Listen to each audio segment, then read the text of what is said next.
So just save it in the cloud, man. But where is the cloud? Is your data floating around in the sky? Is there a fluffy cloud somewhere with billions of family photos sitting on it? If there is, I hope nobody bumps into it, and I hope it's family photos. The truth is, the cloud isn't a place at all. It's simply a different way of using computers. And once you understand that, terms like AWS and Microsoft Azure, Google Cloud, SaaS, PaaS, and IaaS suddenly become surprisingly simple. So let's explain cloud computing, hopefully in more or less 5 minutes or less. Although this is a bit of a complicated subject, so I think it's going to take a wee little bit more than 5 minutes. So what is cloud computing?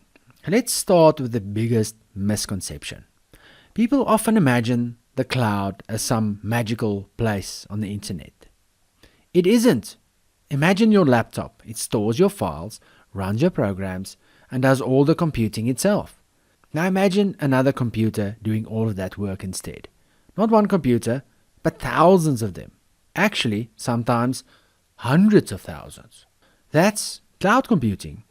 So instead of using your own computer for everything, you use computers inside massive data centers that belong to someone else. Now those computers might be across town or on another continent, but because they are connected through the internet, it feels like they're sitting right in front of you. So here's the simplest definition you'll hear today. Cloud computing means renting computer resources over the internet whenever you need them. The cloud, it turns out, isn't a place. It's a way of delivering computing services. Now, think of it this way. Your laptop is brilliant, but asking it to compete with a data center containing 100,000 servers is a bit like entering your pet goldfish into the Olympic swimming team. It's the wrong league, man. So why would anyone do this? Well, let's imagine you start a company. Without cloud computing, you'd need to buy servers, build a server room, install air conditioning, buy backup batteries, install generators, replace broken hardware, pay electricians, pay IT staff, and then hope nothing catches fire. It's a lot. Cloud providers have already built all of that. So instead of buying everything, you simply rent what you need. Think of it like buying a house versus renting an apartment. When you buy a house, you own everything. The roof, the plumbing, the maintenance, the bills. When you rent an apartment, you simply move in and use it. Someone else worries about the building. Now, cloud computing works exactly the same way, and that's why businesses love it. It's cheaper to get started, easy to grow, and you only pay for what you actually use. So cloud providers love saying, pay only for what you use.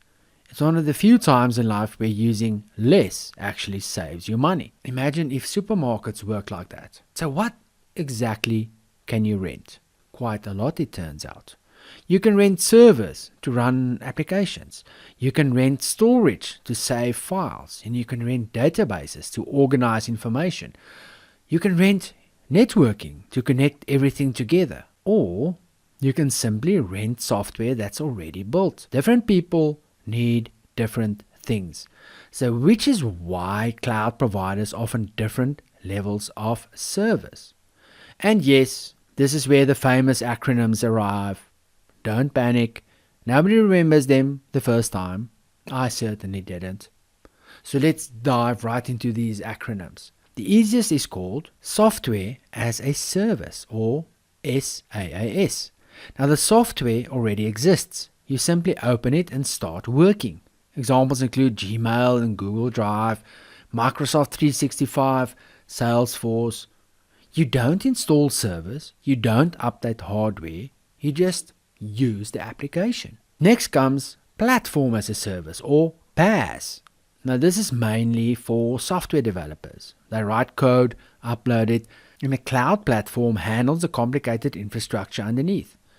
Examples include Google App Engine and AWS Elastic Beanstalk.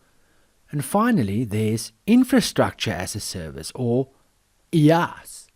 IaaS. This gives you virtual computers, virtual storage, and virtual networking. You decide exactly what runs on them, and examples include Amazon Web Services, Microsoft Azure, and Google Cloud Platform. And of course, if SaaS, PaaS, and IaaS sound less like technology, more like somebody sneezing, you're definitely not alone. And the last very concept that we have to have a look at is public, private, and hybrid cloud. So clouds also come in different flavors. A public cloud is shared by lots of different customers. So think of it like an apartment building. Everyone has their own apartment, but they all share the same building. A private cloud is like owning your own house. Only one organization uses it. A hybrid cloud combines both. Some applications stay in the private cloud, others run in a public cloud, giving businesses flexibility. And just to avoid confusion, public cloud doesn't mean everyone can read your files. That would make online banking interesting.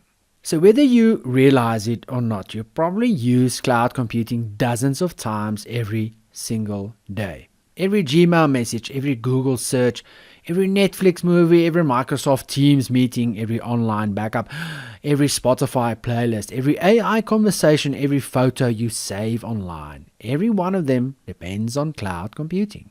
And remember our previous episode about data centers, those giant buildings full of servers?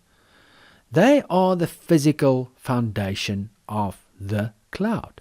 The cloud isn't floating above us. It's sitting inside real buildings filled with real computers powered by real electricity, cooled by real cooling systems. I think you're getting the idea, right? The cloud may sound magical, but it's actually one of the most physical parts of the modern internet. And we have run out of time many minutes ago.